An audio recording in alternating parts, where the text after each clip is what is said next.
Halo 5 Custom Game Browser is here. Custom Game Browser is an old school way of finding game types you want to play in a video game. However, we never had a custom game browser in a Halo game on the Xbox, unless of course you were able to connect an Ethernet cable into your original Xbox and download a Halo custom game finder on your PC and select LAN party on your Xbox in hopes of playing a game with a good connection for the original Halo. But as far as a standard Halo game on the Xbox consoles, without any type of modification or third-party software, we were never able to just search around the globe for a custom game. It was more along the lines of if your friends or your recent players had an open lobby for you to join, perhaps they would be playing a custom game that you would find cool and interesting. And let's hope they were friendly enough towards strangers. Let's not forget what the Halo series has brought to the gaming industry in regards to online play. I've mentioned in my previous videos how some people take for granted the lobby system and matchmaking. No, matchmaking isn't perfect, but being able to join a group of friends and going in to find other players that fit within your same skill and experience level and initiating a fair game, that started in Halo 2. As far as console games are concerned, this paved the way for fairness and balance. Games typically would end in a close score. Players with the same skill level would play against each other, and there might be those cases where one team is beating the other team by a good margin, therefore that winning team gets complacent. But then, minute by minute, and kill by kill, the losing team starts closing the gap, and they find a way to expose the weakness in the other team, resulting in the team that was losing come away with a victory in the very last moments in the game. In a way, given that two teams would have around the same skill level, this promoted more of a mental game, and it was more of how to outsmart the other team. See, two players with similar experience will get into a gunfight. One will eventually kill the other. But victory is not necessarily determined by who shoots who first and maintains precision. It's more of what locations do the players go to first. But if I know my opponents expect me to run towards a certain location, how can I counter that? Do I delay my arrival at that location so they think I went elsewhere? Do I play defense for a certain corridor or hallway and perhaps kill them and take their power weapon, and then go to that location? Yes, of course, killing your opponent multiple times is how you win, but how you shoot them first or place consecutive accurate shots into them is all determined by how you use your location to your advantage. It's not just how well do you do with your weapon, it's outsmarting your opponents by being in a place they don't expect you to be, and taking a position that your enemy doesn't see you going to because you have the perspective and they don't. In a way, Halo is a game of chess. See, matchmaking is what makes online games play and end close to the wire, initiating nail-biters and hearts pounding when the game goes to 50 kills and it's 49-49. Halo has been known for this emotion to come out of players when games are so close. You go into a game expecting your opponents to give you a fair fight, and you expect your teammates to play their part, which in turn just makes you check yourself to ensure that you're doing everything right. But we have had that way of playing Halo for over a decade now. So, a custom game browser is a very welcome change of pace. And I think this brings the Halo community together, which just might be what the Halo series needs. The remake of the classic Halo maps such as Blood Gulch that you saw earlier, and this one here named Relic from Halo 2, this shows how passionate the Halo community is. Forging maps takes time and effort, and a very keen eye to make a map, especially one that already exists from the other Halo games, because those maps that already exist were designed by professional video game art designers and level designers. Remaking a map will take a lot of time, and if you want to do it right, it takes a certain amount of dedication and compromising with different elements that are changed in every Halo game, because each Halo game undergoes a significant change from its predecessor in regards to art style and as well as gameplay. Tundra is a map that isn't an exact remake, however it is inspired by the Halo 3 map named Snowbound. Tundra accommodates a large group of players, which definitely is well received throughout the community as it is inspired by a map that is almost a decade old, yet it brings in a fresh mix for Halo 5. This map has positions you definitely want to hold, such as a sniper tower, and vehicles such as Wraiths and Ghosts that you want to try to commandeer. Using the turret may not be the best thing for individuals on the ground, however you could definitely try to keep the sniper down in the tower, or take out the Banshee that will be flying around, but as this guy kindly demonstrated, you can get blown up pretty easily. Woodland Outback. This is inspired by Timberland from Halo 1.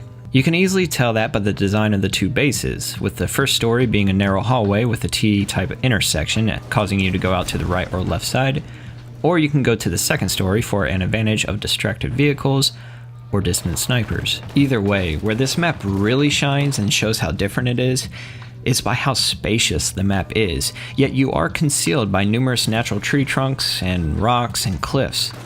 Certain small neutral landing pad-like bases contain camouflage or overshield. Pathways take you to the enemy base, or you can also use them as flanking maneuvers for large encounters. The terrain is open enough where you may drive Warthogs through, but Scorpion tanks, which are on this map, may have to take the expected path. Yet, that expected path is clear enough to where you can really cause some damage if you are in the tank, but you'll probably do just as well on foot. Invade the Cartographer. This is probably one of my favorite maps to play, and finding a large group of people on this map in the custom game browser is like looking at Jennifer Aniston waving at you. The Forger designed this map accurately, and not only did that, but created activation buttons that generate spawn points for attackers and defenders. This creates awesome encounters and gives the attackers an objective, instead of just running around in circles with no real direction, shooting at enemies in sporadic locations with no type of flow to it. We played this on a Halo CE game type, so you would find yourself with just you and your weapon. No ground pound, no sprint, no Spartan charge. This really helps this map play like it should.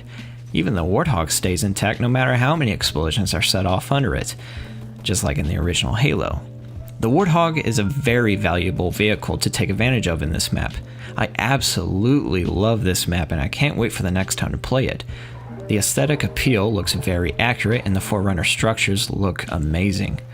The sounds of UNSC weapons mixing with the sounds of Covenant weapons is music to my ears. As if Jennifer Aniston was saying hi to me.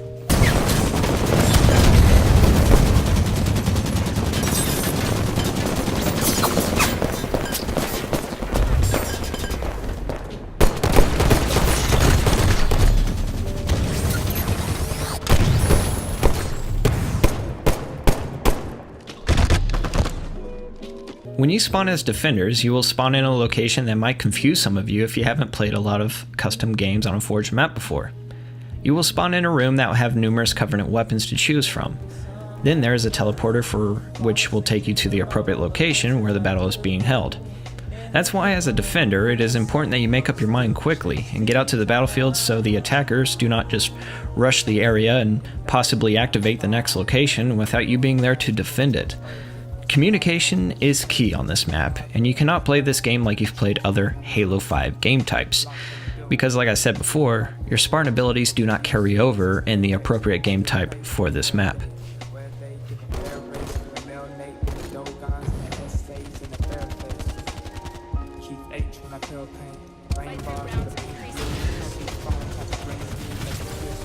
The custom game browser is just one addition to the many this recent Halo 5 update has.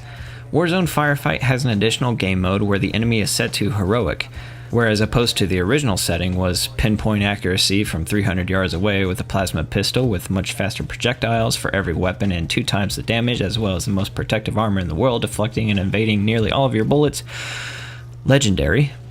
This heroic setting is a very nice addition if you want to enjoy Firefight rather than feeling like a grunt every encounter you go into. In fact, we nearly cut our game duration in half on this heroic setting for Firefight, which is a nice change seeing as though all Firefight games would typically take around 20 minutes, if your team was doing well. Now a firefight is quicker and you feel rewarded as you take on enemies and provide assistance to somebody who may not be at your skill level. And it's nice to just go into and know that you're not going to take so much time and you're most likely going to come away with a victory. After all, heroic is the way Halo was meant to be played. So they say. But of course, if you want to have that legendary challenge, it is still there for you.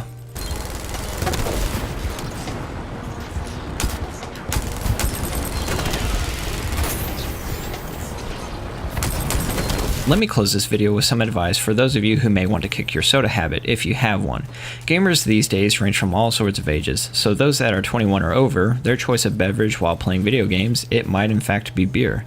However, for anyone under the age of 21 in America, younger kids such as the preteens may find that their choice of drink is a soft drink, some type of soda, while they play video games. Now as we play games, we may not realize our intake of beverages. That goes for all ages. So I decided I'd help out for those that realize that they want to change their diet, but they can't improve themselves if they just try to go cold turkey on something that they enjoy. I'm sure I'm not the first one to come up with this, and this isn't anything revolutionary, but it's definitely a route that you yourself can take if you know you have a soda habit that you want to get rid of. So here we go. I found that the reason why people love soda so much is not only the sweet flavor it has, but the carbonation that is inside of it. The bubbly, fizzy sweetness makes it stand apart from all other drinks. But the most addicting part of the drink is probably the caffeine. If your body is used to a certain intake of caffeine, but you don't get it, you're going to start craving that. However, you can trick your body into think it's getting caffeine, when really, all you're doing is incorporating the carbonation and some sweetness to it. So you could take any kind of carbonated water or sparkling water. You could find some with a hint of flavor such as lime, raspberry, or strawberry. But then you will use a liquid enhancer. In my case, I chose orange. Give it a few desired squirts, not many, and stir it up. This will give you a sweet, carbonated drink that may make you transition from drinking soda often to maybe once in a while, once in an occasion, or not at all. Ensure the carbonated water and liquid enhancer you choose is free of a lot of sugar and free of sodium. After all, sugar, sodium, and corn syrup are just a few of the major ingredients that make a typical soda bad for you. No, it's not going to taste exactly like your beloved soda, however you will feel that the finish is very light, and you don't feel like there's a bunch of sludge stuck inside of you. If you like the flavors that they have in the sparkling water already, then you can go ahead and just drink those, but I figured a lot of people like soda because of the sweetness, so if you add in a liquid enhancer, you'll probably get that sweet flavor. However, like I said, ensure that liquid enhancer doesn't have a whole bunch of sodium and a whole bunch of sugar because you don't want all of that. So this has been Beelzebub's Buns channel, and if you like this video, go ahead and leave a like and go ahead and subscribe. I'm going to be moving across the United States after the holidays, so as I transition to my new home, don't worry, I'm going to be setting up everything and the videos will be coming to you. Thank you very much for watching, and I'll see you in the next video.